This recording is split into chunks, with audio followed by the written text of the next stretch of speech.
हमारे पूज्य पथमेड़ा महाराज जी बंबई में, मुंबई में एक बड़े अमीर आदमी के पास गए, उसके फार्म हाउस में गए। इसलिए गए कि उस समय बहुत अकाल था और गायों के चारा का बहुत संकट था। उनको लगा कि ये इतना आग्रह कर रहा है, घर में तो वो किसी के जाते नहीं हैं, फार्म हाउस में चले गए तो शायद कुछ गायों के चारे की सहायता ये करेगा। बड़ा प्रसिद्ध व्यक्ति, नाम हम नहीं ले रहे हैं। और महाराज पूरा दिन खराब हो गया, उसने सेवा के नाम पर कुछ नहीं। और एक बात जरूर कहता था, महाराज मुझे ठीक कर दो, फिर मैं खूब सेवा करूंगा। ये तुम्हें तकलीफ क्या है? बोले डॉक्टरों ने कह दिया जिस दिन खा लोगे अपनी इच्छा से उसी दिन मर जाओगे।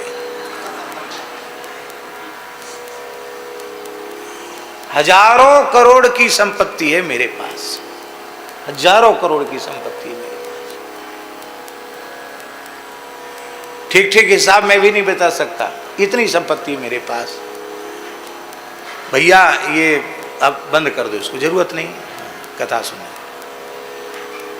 हजारों करोड़ की संपत्ति का मालिक, उसकी आंत में इतनी खराबी आ गई कि डॉक्टर ने कहा कि उबाल करके जौ का दलिया उबाल कर खाओ, बस 12 मास वही खाना है, जौ का दलिया, और दूसरी चीज नहीं। उसमें नमक नहीं, मिर्चा नहीं, घी नहीं, शक्कर नहीं, कोई छोंक बघार नहीं, तेल नहीं, कुछ नहीं, खाली उबालो और खाओ। बांट जैसा, बांट में तो फिर भी कुछ स्वाद होता होगा, माड़ जैसा।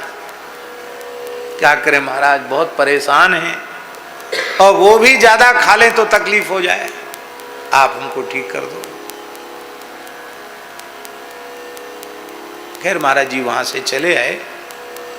हमारे कहने का प्रयोजन ये है कि ये राशन पानी पहुंचाने का काम ठाकुर जी का है। जिसके पास हजारों करोड़ की संपत्ति है उसको खाने की बहुत सामर्थ्य है उसकी, जो चाहे सो खाए, लेकिन उसको खाने पर प्रतिबंध है। और जो बेचारा इतना खा सकता है कि 2-4 सेर रबड़ी खा जाए, 25-50 लड़ुआ खा जाए, 100-125 रसगुल्ला खा जाए, उस बेचारे को खाने के लिए रोटी नहीं। आज भी लोग कहते हैं इतने लोग भूखे मर गए। तो काम सच्चा तो तब माना जाए कि ऐसा पोषण हो कि फिर अभाव ना हो, दुर्बलता ना आवे। लेकिन भगवान के पोषण में भी विषमता है। क्यों विषमता है? श्री मलुकदास जी का दोहा,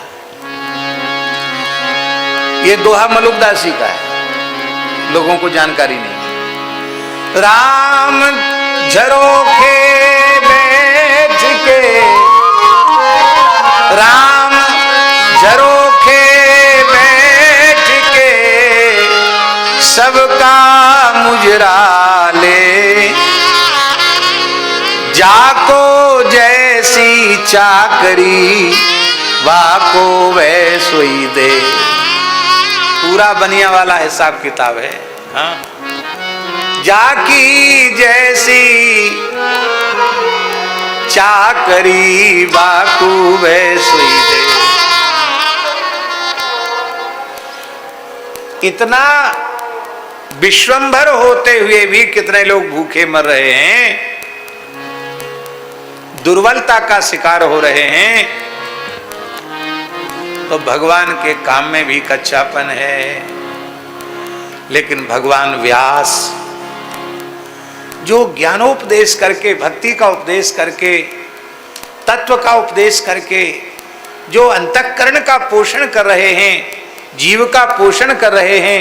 महाराज जी, व्यास वाणी का आश्रय लेने वाला जीव आत्माराम, आप्तकाम, पूर्ण काम, परम निष्काम हो जाता है, नित्य तृप्त हो जाता है, उसको अतृप्ति नहीं रह जाती। व्यास जी की 2 ही भुजाएं हैं, 4 भुजाएं नहीं हैं, लेकिन द्विबाहुरपरो हरि। शंकर जी की विशेष पहचान है उनकी तीसरी आंख, तीसरा नेत्र। व्यास जी के 2 ही नेत्र हैं, ललाट पर तीसरा नेत्र नहीं है। लेकिन अभाल लोचनो शंभु, अभाल लोचन शंभु, अभाल लोचन है फिर भी शिवजी हैं। क्यों है? बोले शिवजी संहार करते हैं, पर शिवजी का काम भी कच्चा। इतना संहार होने के कितनी बार प्रलय हो चुका है महाराज जी, इसके बाद भी लोग कहते जनसंख्या समस्या हो रही है? तो इतना प्रलय होने के बाद इतने लोग मर रहे हैं, फिर भी लोग कहते हैं भीड़ बहुत बढ़ रही है, जनसंख्या बढ़ रही है। पर भगवान व्यास अपनी वाणी से जिस अविद्या का, जिस अज्ञान का, जिन विकारों का संहार करते हैं, साधक में वह पुनः उत्पन्न नहीं होते।